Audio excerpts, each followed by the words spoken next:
Female voice, male voice, lolly voice, monster voice.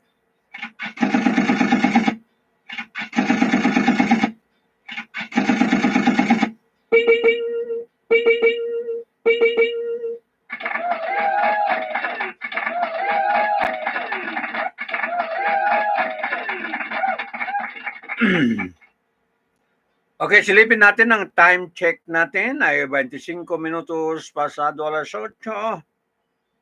Okay, gabi ng Biyernes, 8 po ng Marso 2024, no? Okay, kompleto ang time check natin and then papasok tayo sa intro.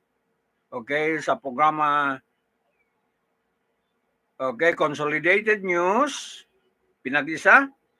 Okay, sa programa po ng halo-halo special opinion balita at iba pa. Kasama po serbisyo publiko tinig ng mamamayan. At saka ugnayan po ng mamamayan, no? Okay, magandang gabi. Good evening sa inyo lahat. Okay. Sa universal greeting natin, Assalamualaikum warahmatullahi ta'ala wabarakatuh, no? So ano po nakuha nyo sa pinarinig ko kanina? Okay, direct po live from Capitol Hill, kung saan po ang State of the Union Address ng presidente po ng United States of America. Anong nakukuha nyo doon sa binigkas niya mga mahalagang puntos po sa kanyang Statement of the Union Address, no? Ayan. Okay, shout out natin yung mga nakikinig, no? Okay, talagang sinadya ko mag-adjust ako ng oras. Okay, kasi papasok po ng month of Ramadan, no? So, maaari ang programa ko after Tarawih ko.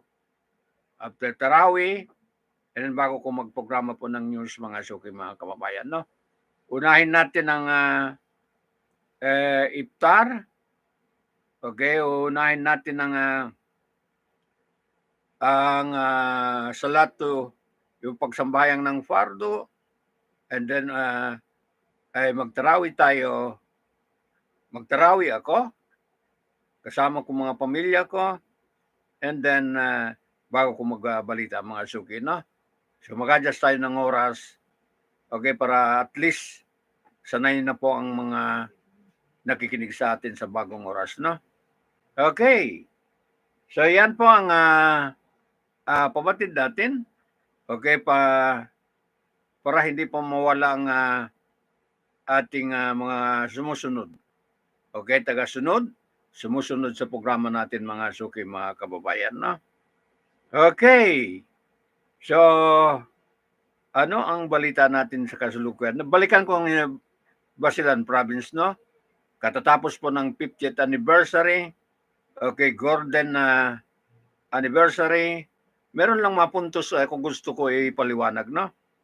Okay, yung puntos, okay, magkaroon po ng plano po para hindi na mag-brown out. Okay, hindi na magkaroon ng power outage. Okay, ang Basilan Province, okay, may mga na nakalaan po proyekto na nasa pipeline, okay, para ayusin po ang itong Baselco, no? Okay, nabitawan po ng governor po ng Basilan, no? Okay, si Governor Jim Hataman po, mga suki, no, sa kanyang anniversary speech. And then pangalawa, okay, yung journey niya. Okay, yung journey niya, kung ano ang gusto niya mangyari sa Basilan, mga suki, no? Okay, from masalimuot, magulong probinsya, okay, dahan-dahan po, unti-unti po ng payapa. Okay, sa totoo lang, medyo payapa na po ang Basilan Province, no? Kung wala lang yung mga patayan niyan, yung mga assassination, maganda po ang probinsya ng Basilan, no? So, yan pangalawa. And then, ang pangatlo, yung kompromiso po ng Pangulo ng Republika ng Pilipinas, pagbisita niya po dyan po sa Peace Monument, dyan po sa Mahatalang area. Okay, sumisip Basilan, no? Yung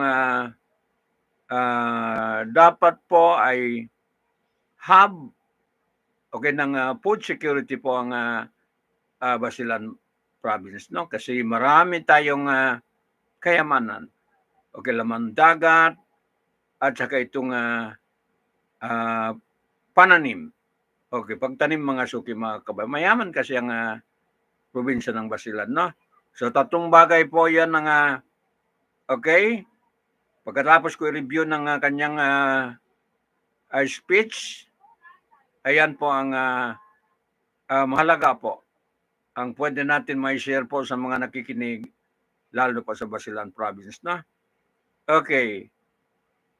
Ayan, so sa politika, kasi matagal-tagal pa naman, okay, focus muna tayo sa pagpalago po ng ekonomiya ng Basilan, no? Iyon muna unahin, matagal pang politika. July, okay, mag-form ng mga grupo yan. And then, papasok po ng mga katapusan. And then, papasok ng January, 45 campaign sa local. Okay, 90 days sa mga senador. Ayan po ang kampanya, no? So, matagal pa. Okay, ang dapat pukusin natin muna ang kabuhayan po dyan sa probinsya ng Basilan. Kaya sinabi ko, itong Mind of Global Corporation ko, no? Foodline Corporation ko, namin, okay, gusto magputap po ng kung ay meron makatulong po magputap ng kung totoo yan ng okay, agri-fisheries industrial hub po dyan sa Basilan, no? Parang soon ba? Parang economic soon. Okay, kung totoo yan, talagang seryoso ang mga suki, mga kababayan. Okay, mga pital, magputa po ng negosyo po itong Mind of Global Food Lines Corporation po dyan sa Basilan, no? Okay. Kung totoo, kung wala naman, continue lang ang negosyo po natin. Okay, hindi po ay matigil po, mga kababayan, no? Okay, tuloy-tuloy lang. Okay, kasi madali na tayo makakapag-link, okay, sa mga financial institution po, okay, dito po sa region natin po, mga kababayan. Okay, yung wala po interest, mga suki, no? So, tingnan natin. Kasi meron na mag-tip sa akin na isang bangko, okay, sir, samantalahin mo, sabi niya. Okay, meron na kayong Islamic Bank po dyan po sa Cotabato City, no? Ayan, isang banker. Okay, sinabihan na ko, nasabi na po, mga suki, no? Lapit ka doon. Okay, kasi ayaw mo ng interest, ayaw mo sa amin na mag-interest, ayaw mo sa bangko namin mag-interest, pumunta ka doon. Ayan po, mga suki, yan ang panaginip natin po. Kaya naman po, mga suki, ng okay, natin. Kung meron na pagkataon, mga suki, no? Gusto ko po ay magkatay ng tuna po dyan sa probinsya ng Basilan, no? Tuna ang kakatayin ko. Okay, talagang standard. Okay, pwede po pang export. Kasi yan po ng mina po ng General Santos City yung tuna, mga suki, no?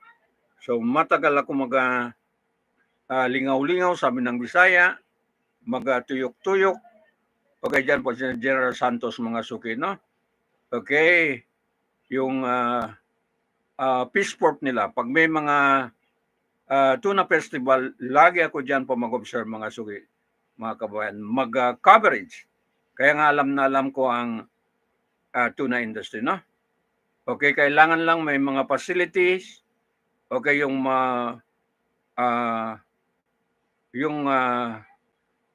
yung storage, cold storage facility talagang standard po mga suki, no?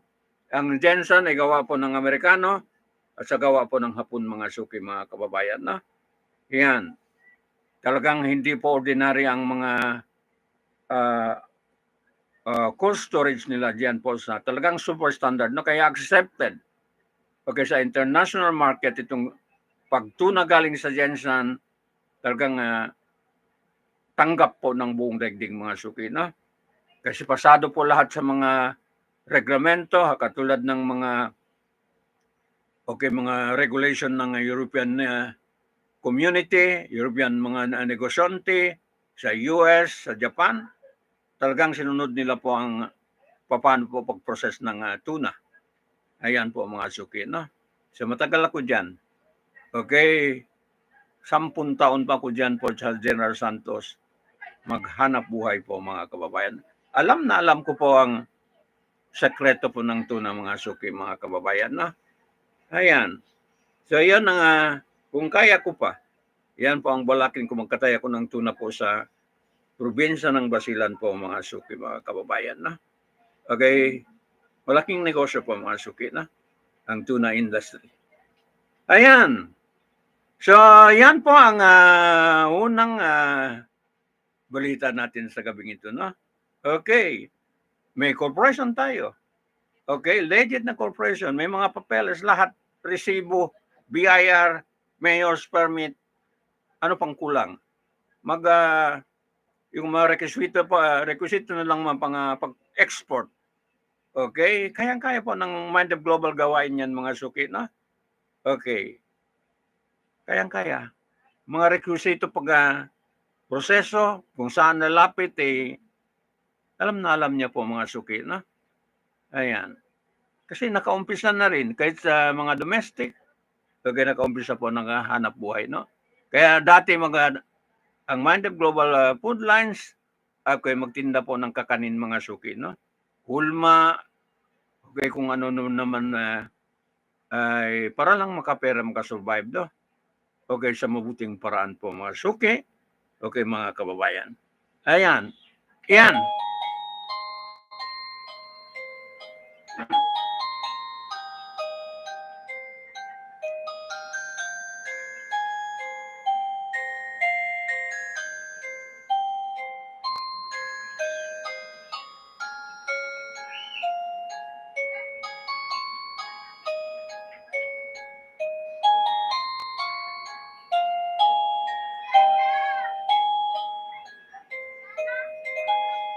Female voice, male voice, lolly voice, monster voice.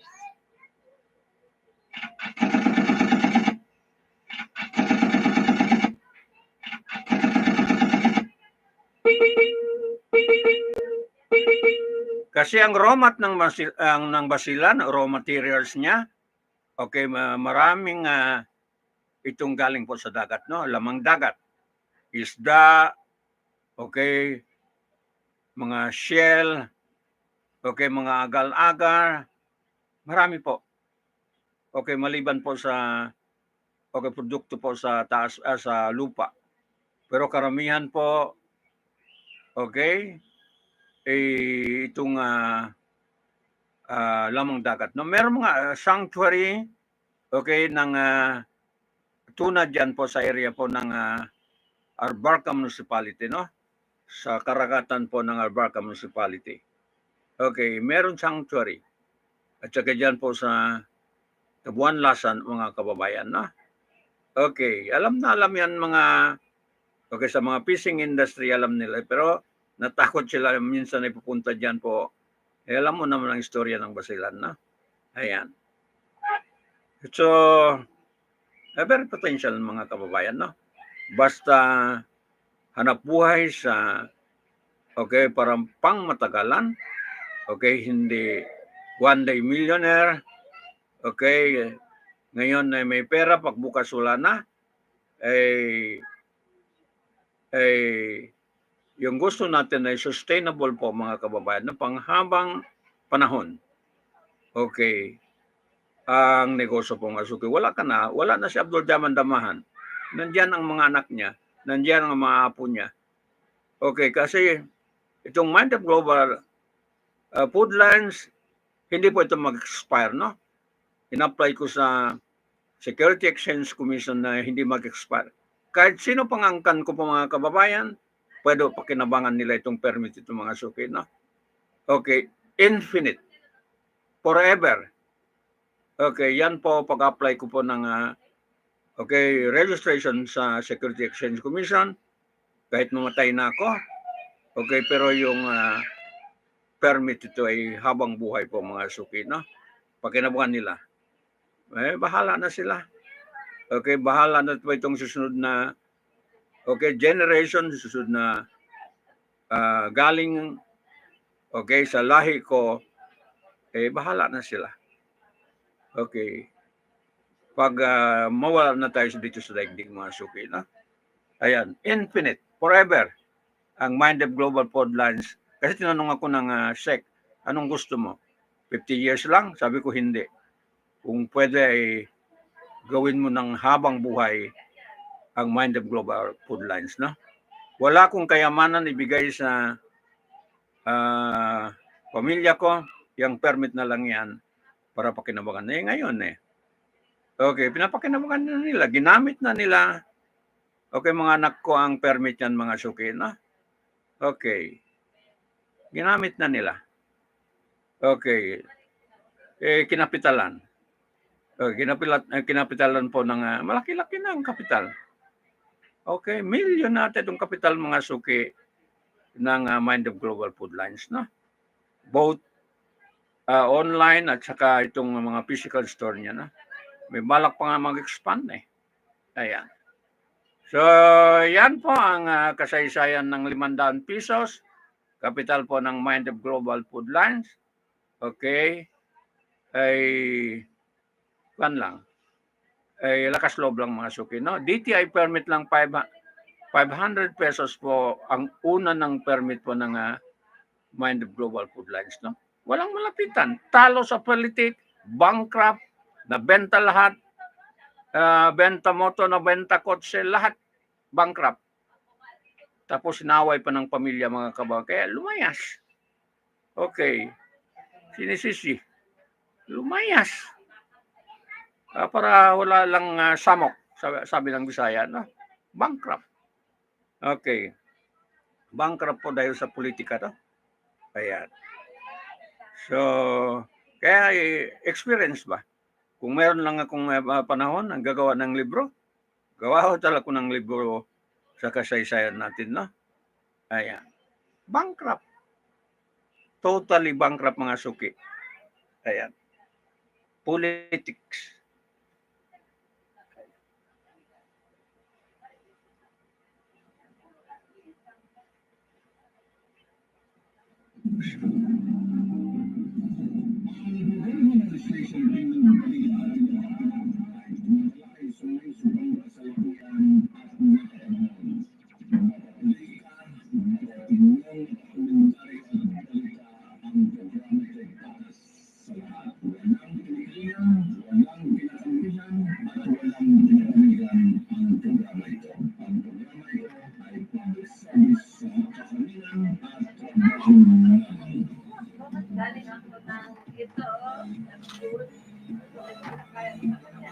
Okay, nasabi ko sa komentaryo ko sa kahapon, kagabi ba yun o kahapon?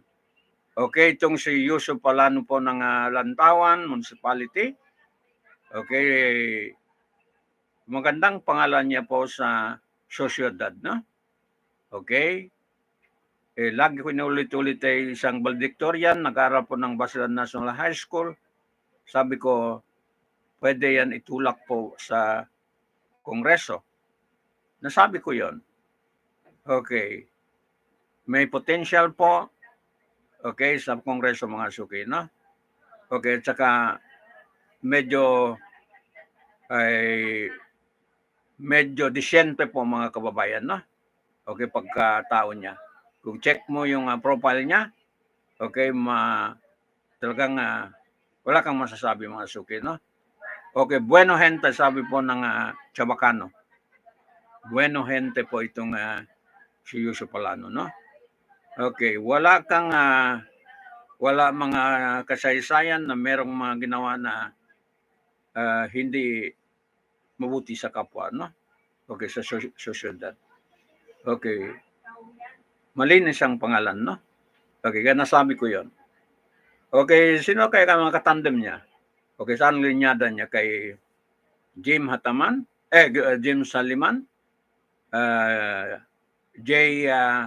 BMJ Saliman? Okay. Added po. Added factor. Okay. Itong si Yusuf Palano, no? Wala kang makuha sa kanya po mga suki. Okay. Wala kang basta wala ba? Okay. Talagang malinis na pagkatao mga suki, no? Okay. So added factor po kung maging kalinyada yan. Okay, sa 2025, no? Okay. Yan ang narinig natin. Okay, galing po sa mga ground. Okay, mga istorya-istorya. Okay, ganun po mga parang mag-ay. Kasi wala na tapos na ang term niya. Okay, sa Sangguniang Panglungsod, no? Bilang Vice Governor. Tapos na ang term niya, no? So, yan ang dapat puntahan. Dapat lipat po sa ibang posisyon, no? Ay, isa pa, meron pa option. Okay, kung gusto niya mag-MP, pwede rin mag-MP. Okay, sa area nila. Okay. Basta ang sinabi ko ay malinis po ang kanyang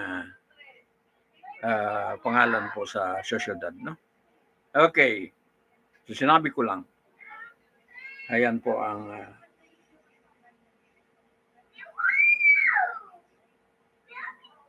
masasabi ko, okay, kay Yusuf Palano, no?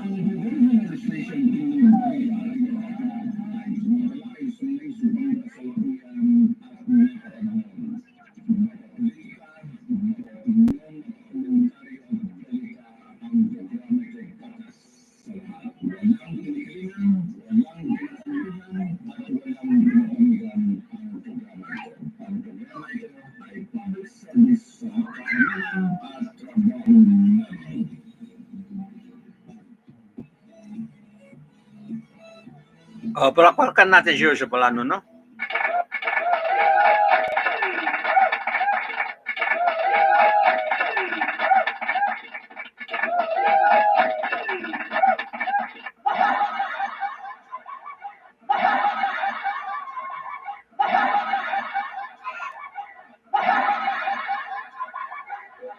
Naalala ko itong si Professor Norm Visuari, no?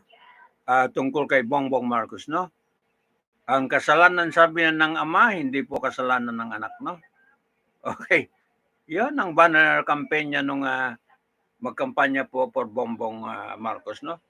Ang kasalanan ni Marcos Sr., hindi po kasalanan ni Bongbong Marcos Jr. Okay. Ganon din. Ayan, sa Basilan, okay, si BMJ Hataman, okay, malinis. Wala ka pang masasabi sa kanya, no? Ang pagkatao niya ay malinis. Ayan. Isang disenteng abogado po mga suki, mga kababayan, no? Isang disenteng abogado. Graduate po ng UP, lisensyado po ng pagka-abogasya, mga suki. Wala. Malinis pangalan po mga suki, no? Okay. So, ganun lang. Kaya kung may kasalanan, may kasalanan ako. Mga anak ko, hindi yon kasali. Mga apo ko, hindi kasali. Ako lang. Ganun po. Ayan. Okay. Sandali lang, no?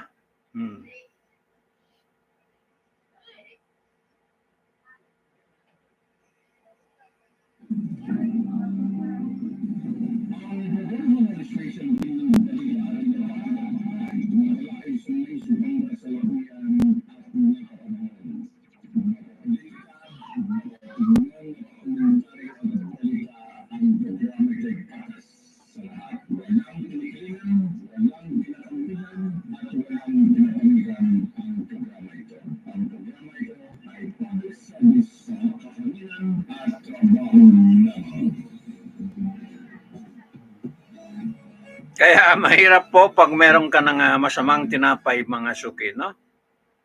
Lagi ko kasi sinasabi, masamang tinapay. Wala akong masamang tinapay. Yun po ang ibig sabihin. Yung papel mo ba, okay, wala pang sabi sa yakan tamak, okay, wala pang dot ang papel mo. Yun po ang ibig sabihin, no? Kaya lagi ko yung sinasabi na walang masamang tinapay, no? So, ang oras natin, time check natin, 50 minutos po. Okay, pasado po alas 8 na po, mga suki, no? Okay, sa ating programa, ano po pwede natin ibalita, mga suki, mga kababayan, no? Ayan. So, sandali lang.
Okay.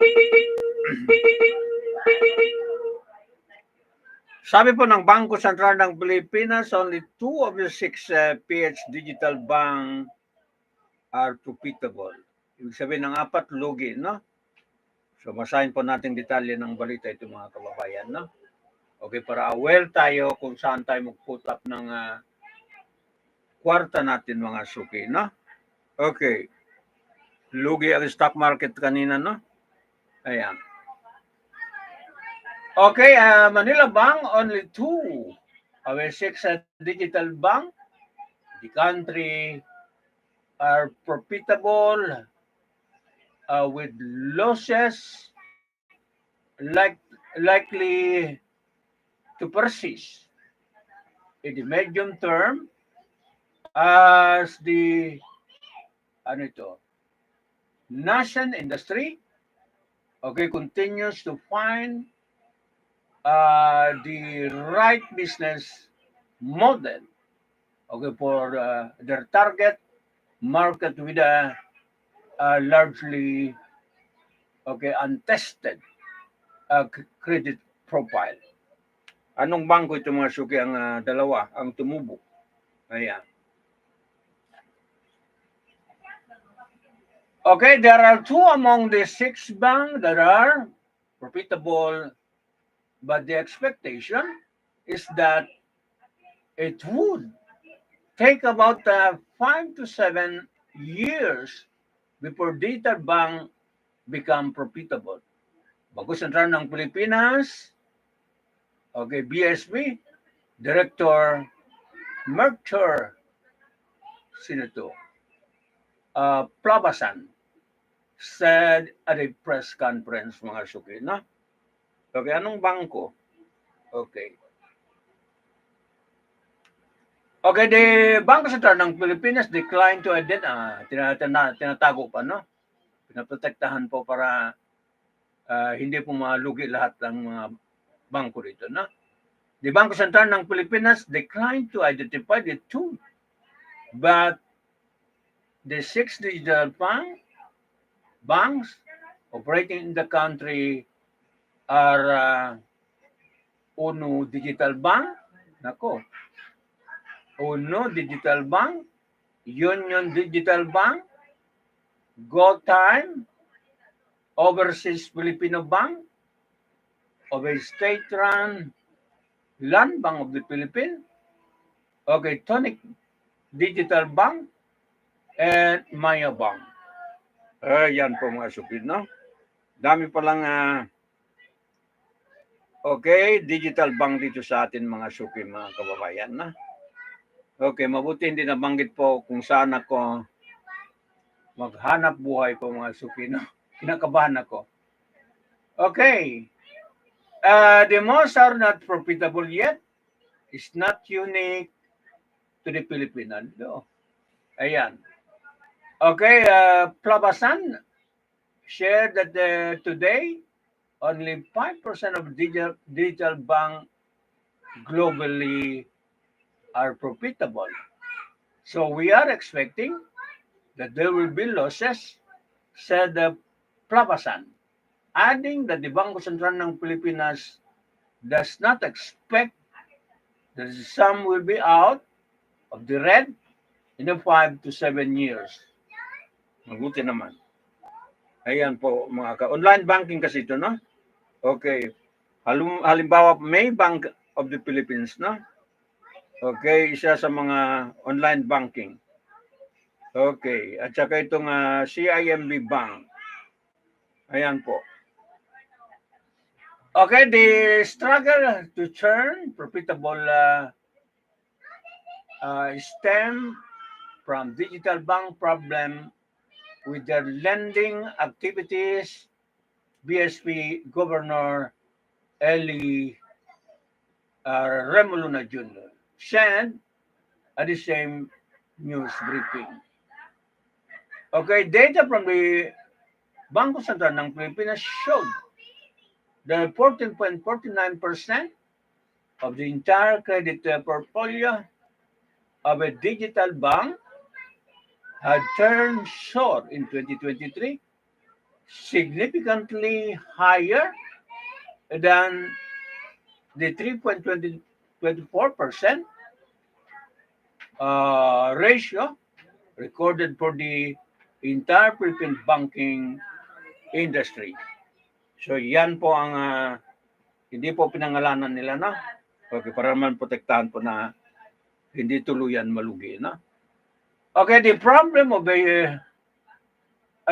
is forcing a digital bank to set aside a hefty amount of their capital as a buffer against losses from unpaid loan, instead using the money for the new lending activities, okay, turn the very high provisioning mga suki, na.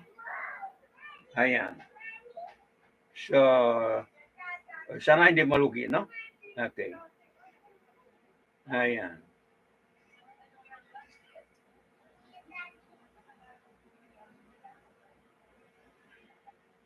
Okay.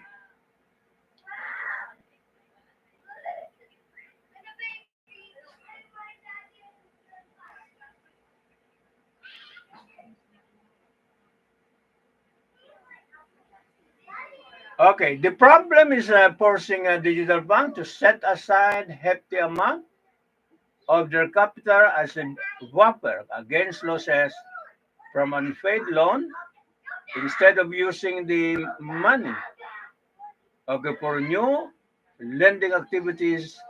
In turn, the very high provisioning is adding to digital bank already elevated expenditure.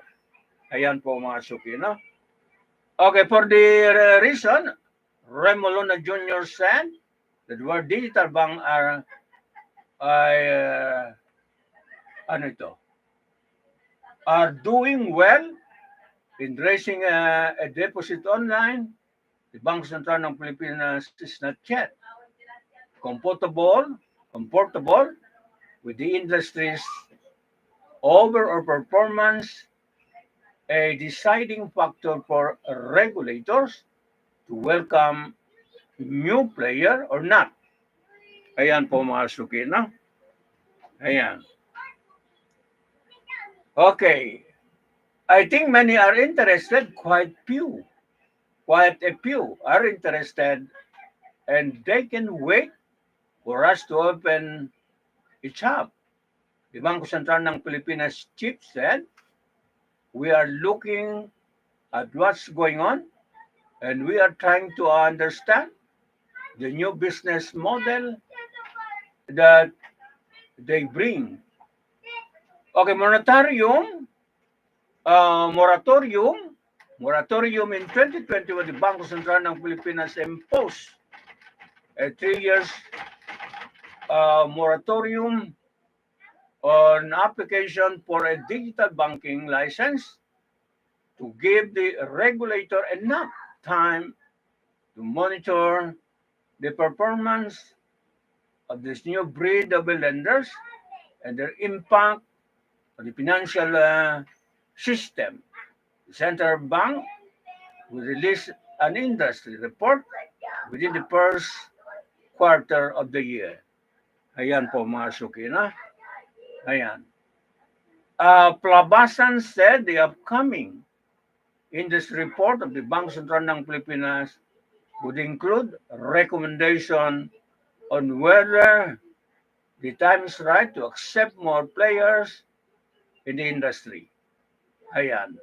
We are expected to submit an industry report, and part of that report is a recommendation on whether to, let's say, it is going to partial lifting, is in a complete lifting, or it is to be an extension of the moratorium, he said, no?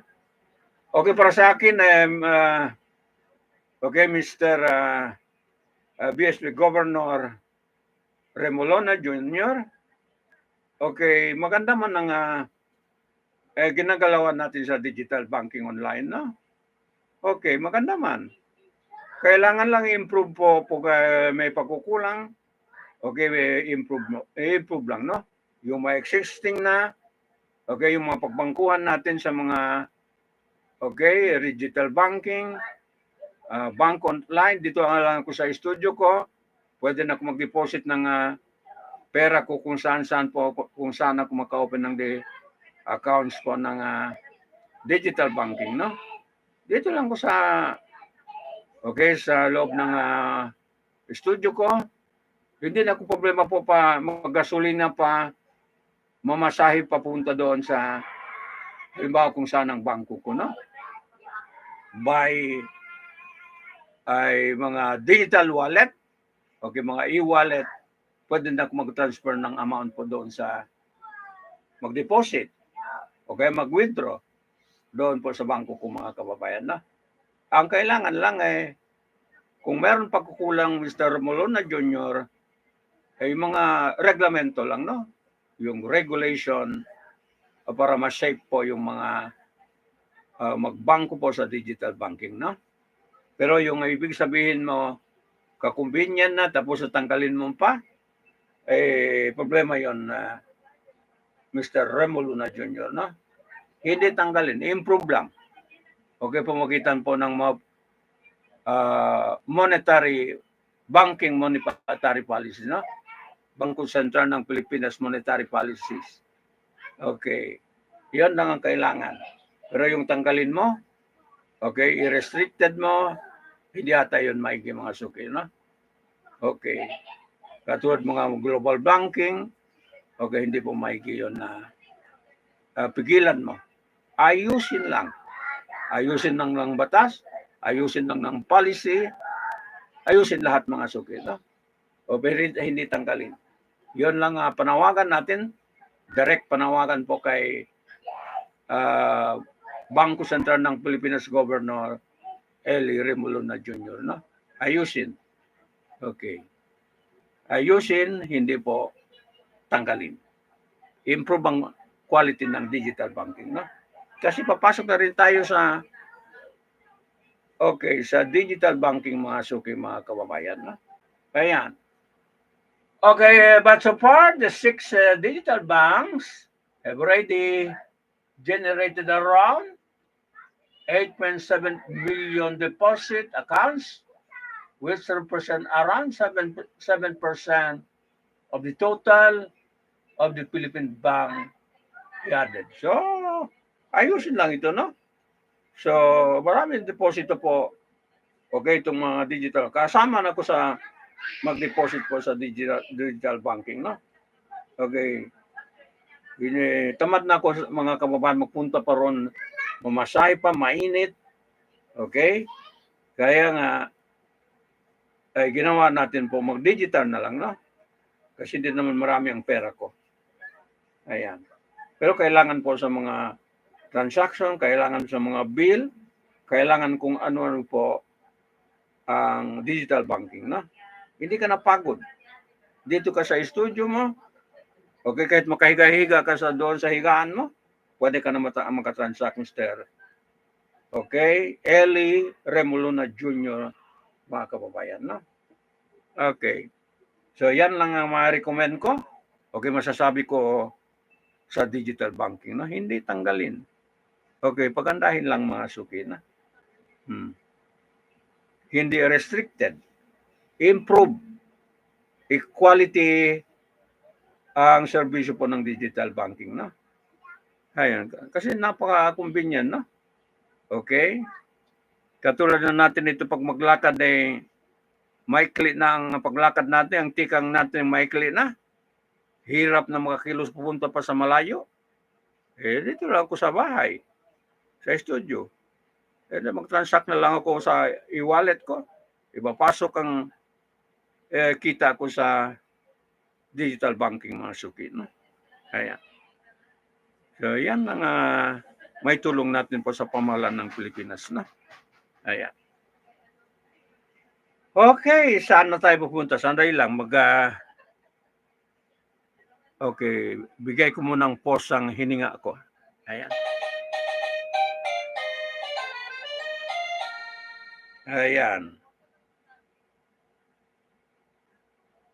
Okay, paano na kung mag-cryptocurrency? Kung higpitan po ang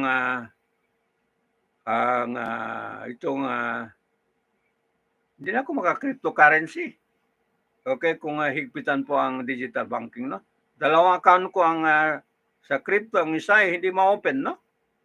Ano kaya nangyari yung isa hindi ma-open?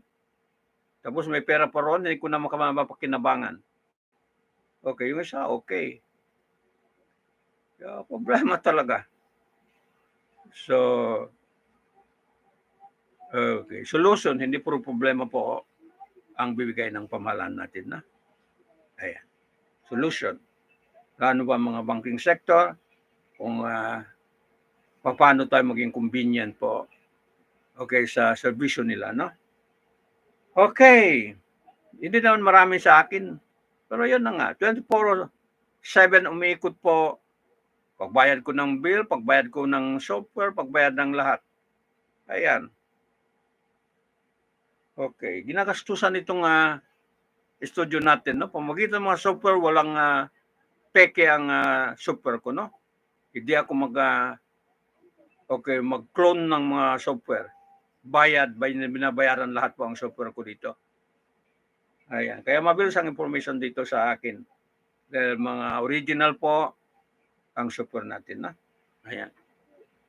Sige.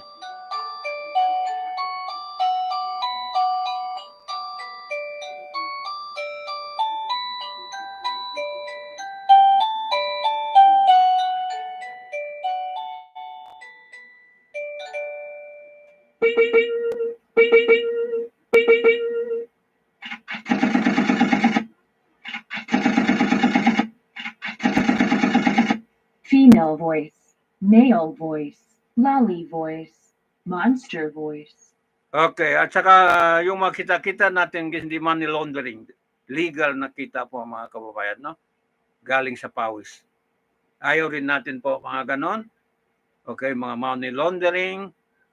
Okay, hindi rin tayo papayag, no? Kahit na marami kang pera. Kung illegal naman, hindi tayo papayag sa mga ganon. Okay. Kailangan ang pagkita natin ng pera kahit maliit, kahit barya-barya lang, basta malinis po mga suki, no? Okay. Sige.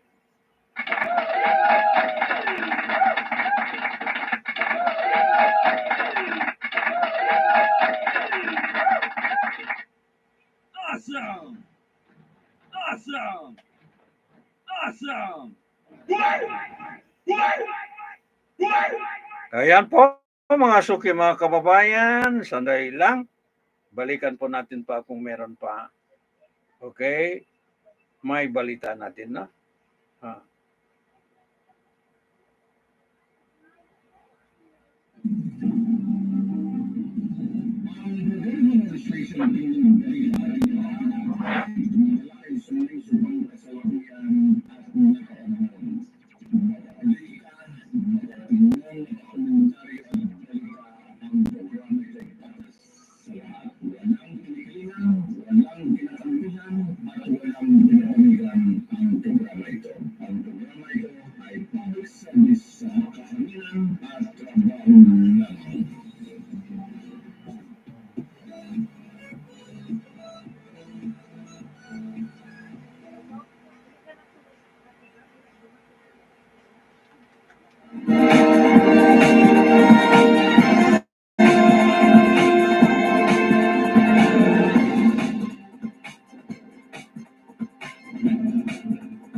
Okay, record natin po memory, no? Okay, President Obama's speech to Muslim world in Cairo. Okay, yung first time yata ito, no? Okay, first time niya, no? Okay, pakinggan natin itong speech niya, no? Okay.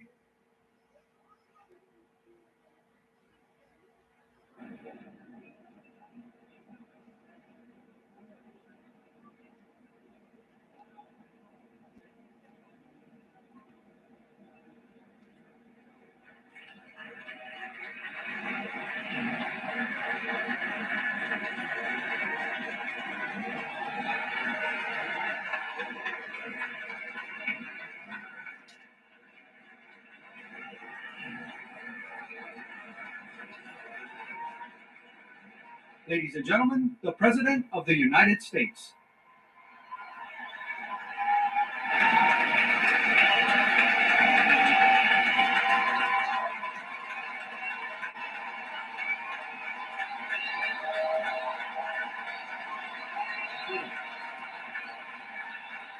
Thank you. Thank you. Shukran. Thank you very much. Thank you very much. Thank you very much. Please. Thank you. Thank you. Thank you so much. Good afternoon. I am honored to be in the timeless city of Cairo and to be hosted by two remarkable institutions. For over 1,000 years, Al-Azhar has stood as a beacon of Islamic learning. And for over a century, Cairo University has been a source of Egypt's advancement. And together, you represent the harmony between tradition and progress. I'm grateful for your hospitality and the hospitality of the people of Egypt. And I'm also proud to carry with me the goodwill of the American people and a greeting of peace from Muslim communities in my country. Assalamu alaikum.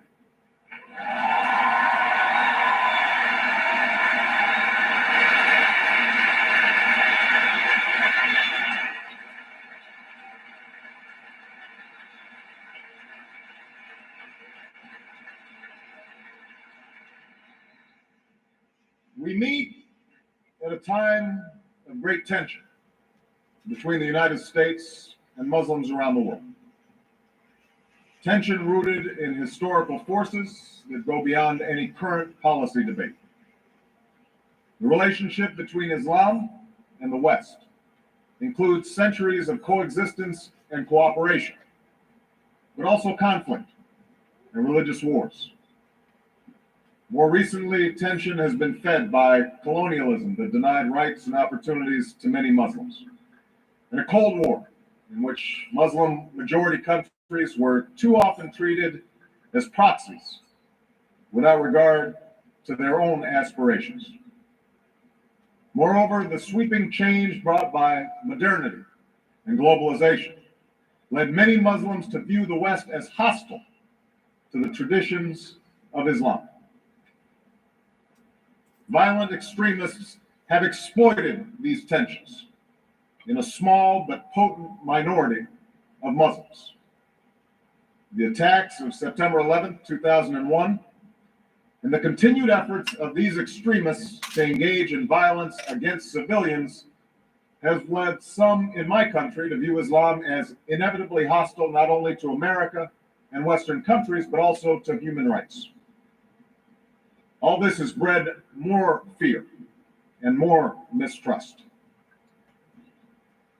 So long as our relationship is defined by our differences, we will empower those who sow hatred rather than peace, those who promote conflict rather than the cooperation that can help all of our people achieve justice and prosperity.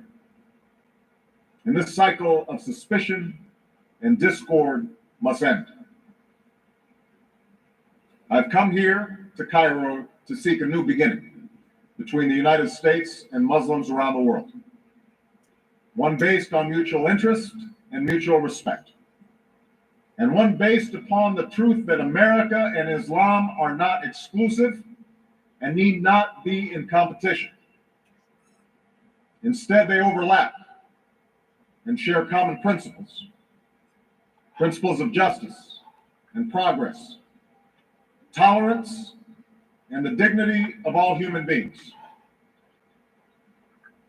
I do so recognizing that change cannot happen overnight. I know there's been a lot of publicity about this speech, but no single speech can eradicate years of mistrust, nor can I answer in the time that I have this afternoon all the complex questions that brought us to this point. But I am convinced that in order to move forward, we must say openly to each other the things we hold in our hearts and that too often are said only behind closed doors. There must be a sustained effort to listen to each other, to learn from each other, to respect one another, and to seek common ground. As the Holy Quran tells us, be conscious of God and speak always the truth.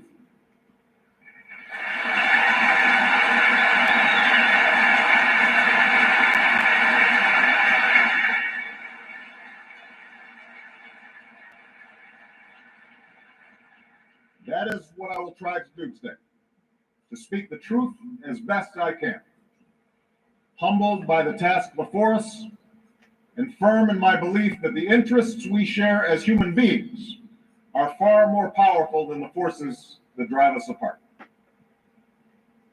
Now, part of this conviction is rooted in my own experience.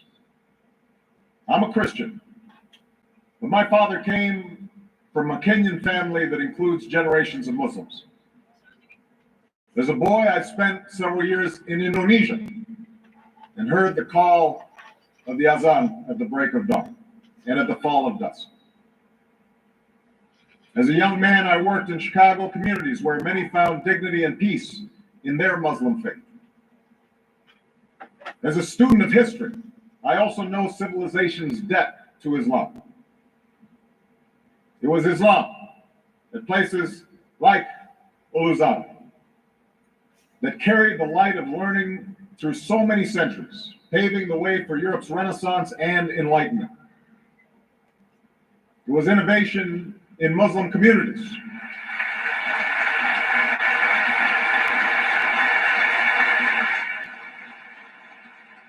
It was innovation in Muslim communities that developed the order of algebra, our magnetic compass and tools of navigation, our mastery of pens and printing, our understanding of how disease spreads and how it can be healed. Islamic culture is freedom of religion is central to the ability of peoples to live together. We must always examine the ways in which we protect it. For instance, in the United States, rules on charitable giving have made it harder for Muslims to fulfill their religious obligation. That's why I'm committed to working with American Muslims to ensure that they can fulfill zakat. Likewise, it is important for Western countries to avoid impeding Muslim citizens from practicing religion as they see fit. For instance, by dictating what clothes a Muslim woman should wear. We can't disguise hostility towards any religion behind the pretense of liberalism. In fact, faith should bring us together. And that's why we're forging service projects in America that bring together Christians, Muslims, and Jews. That's why we welcome efforts like Saudi Arabian King Abdullah's Interfaith Dialogue and Turkey's leadership in the Alliance of Civilizations. Around the world, we can turn dialogue into interfaith service, so bridges between peoples lead to action, whether it is combating malaria in Africa or providing relief after a natural disaster. The sixth issue that I want to address is women's rights. I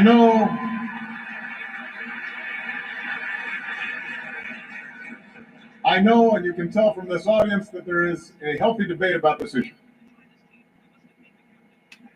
I reject the view of some in the West that a woman who chooses to cover her hair is somehow less equal.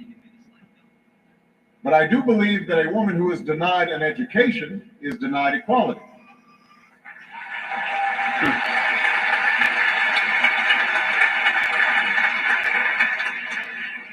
And it is no coincidence that countries where women are well educated are far more likely to be prosperous. Now, let me be clear. Issues of women's equality are by no means simply an issue for Islam. In Turkey, Pakistan, Bangladesh, Indonesia, we've seen Muslim majority countries elect a woman to lead. Meanwhile, the struggle for women's equality continues in many aspects of American life and in countries around the world. I am convinced that our daughters can contribute just as much to society as our sons.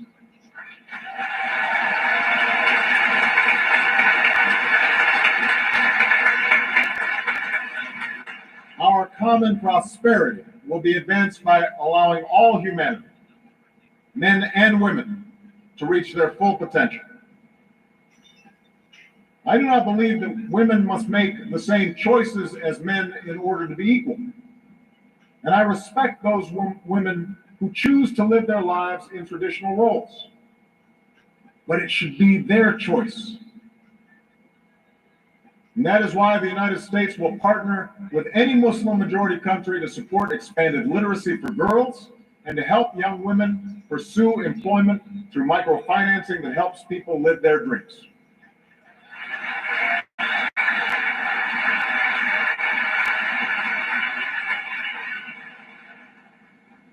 Finally, I want to discuss economic development and opportunity.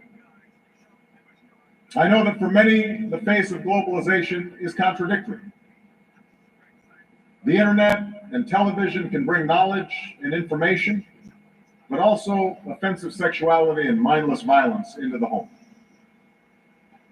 Trade can bring new wealth and opportunities, but also huge disruptions and change in communities. In all nations, including America, this change can bring fear. Fear that because of modernity, we lose control over our economic choices, our politics, and most importantly, our identities, those things we most cherish about our communities, our families, our traditions, and our faith. But I also know that human progress cannot be denied. There need not be contradictions between development and tradition. Countries like Japan and South Korea grew their economies enormously while maintaining distinct cultures. The same is true for the astonishing progress within Muslim majority countries from Kuala Lumpur to Dubai.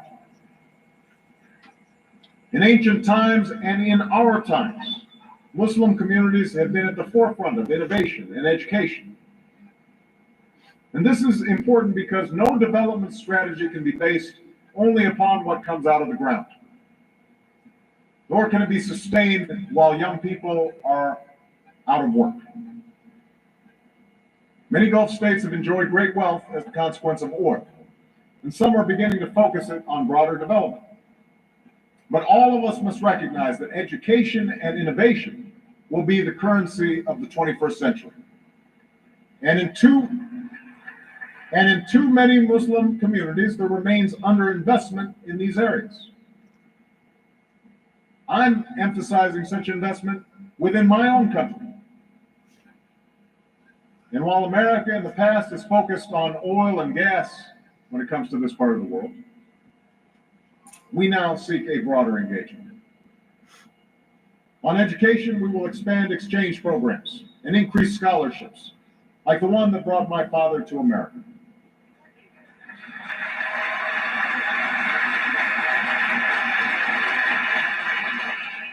At the same time, we will encourage more Americans to study in Muslim communities.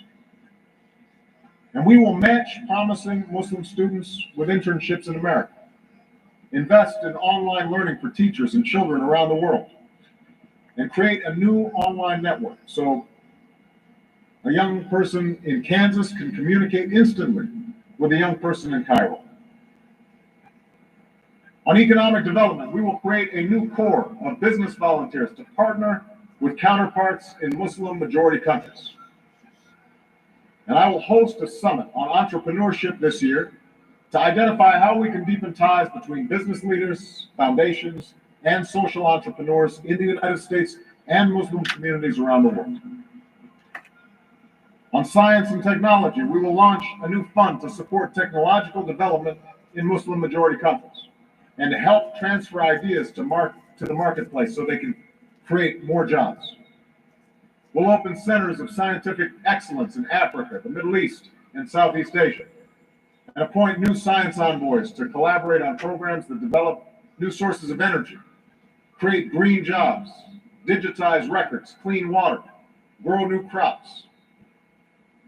Today, I'm announcing a new global effort with the Organization of the Islamic Conference to eradicate polio. And we will also expand partnerships with Muslim communities to promote child and maternal health. All these things must be done in partnership. Americans are ready to join with citizens and governments, community organizations, religious leaders, and businesses in Muslim communities around the world to help our people pursue a better life.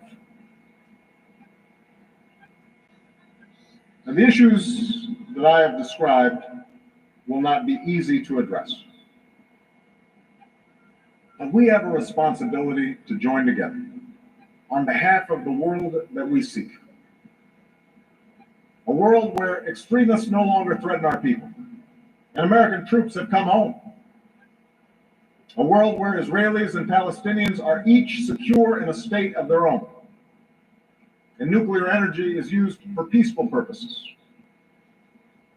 A world where governments serve their citizens, and the rights of all God's children are respected. Those are mutual interests. That is the world we seek. But we can only achieve it together. I know there are many, Muslim and non-Muslim, who question whether we can forge this new beginning. Some are eager to stoke the flames of division and to stand in the way of progress. Some suggest that it isn't worth the effort, that we are fated to disagree, and civilizations are doomed to clash. Many more are simply skeptical that real change can occur. There's so much fear, so much mistrust that is built up over the years. But if we choose to be bound by the past, we will never move forward. Habang natapos ang programa natin sa gabing ito, gabi ng Biyernes, and then ay siyempre mag-close na tayo, magpaalam tayo. Okay, sa programa natin po ng Consolidated News. Okay, mga suki, mga kababayan, no? Oy, sa programa pa rin ay serbisyo publiko halo-halo special, opinion, balita at iba pa. At sa serbisyo publiko tinig ng mamamayan. Okay, at saka ugnayan ng mamamayan, no? Okay. Okay, wala tayong masamang tinapay, pahinga ako bukas. Okay, Sabado, Linggo pahinga tayo, no? Okay, babalik tayo inshallah by Monday, mga kababayan, no? So, katulad ng sinabi ko, baguhan ko ang oras ko. Okay, kasi ayuno tayo, fasting.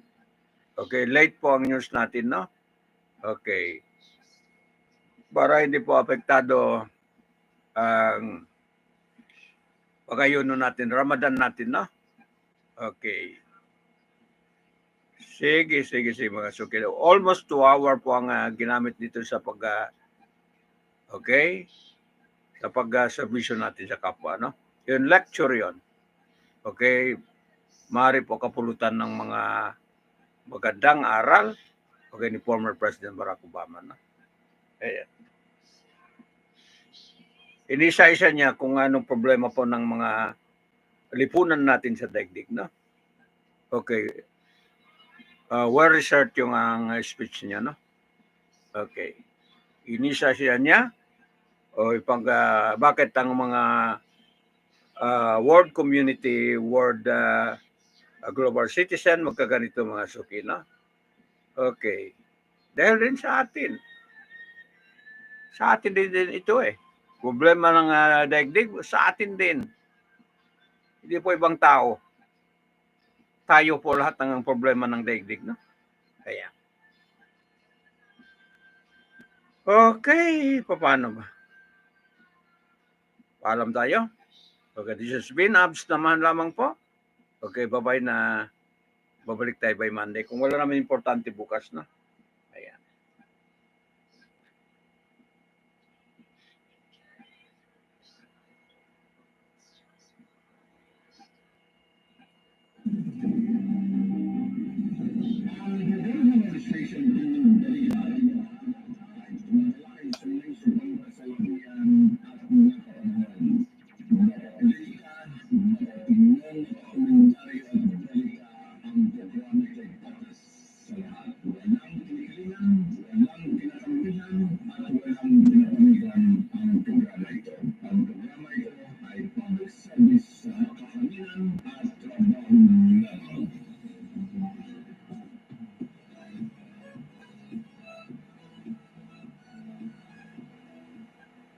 Anong masasabi mo kay Kibuloy? Quit, no? Okay, yung problema sa Senado, medyo akwit na po mga kababayan, no? Yung pag-aresto sa kanya dahil po, yung 4 na senador po, against po doon sa ginawa po ng, okay, yung investigador po ng Senado, no? Okay. So, medyo may laya. Okay, may laya naman si Pastor Kibuloy, no? Ayan. Ganun lang yan eh.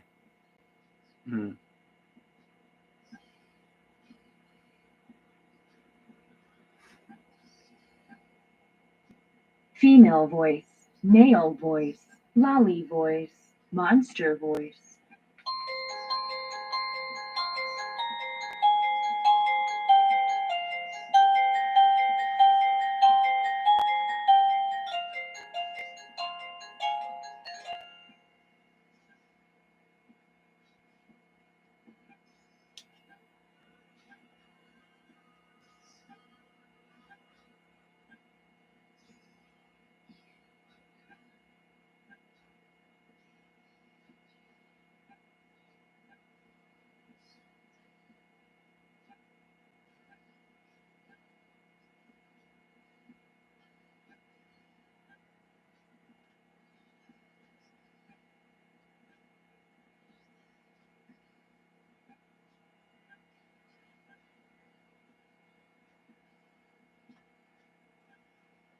Bluetooth disconnected.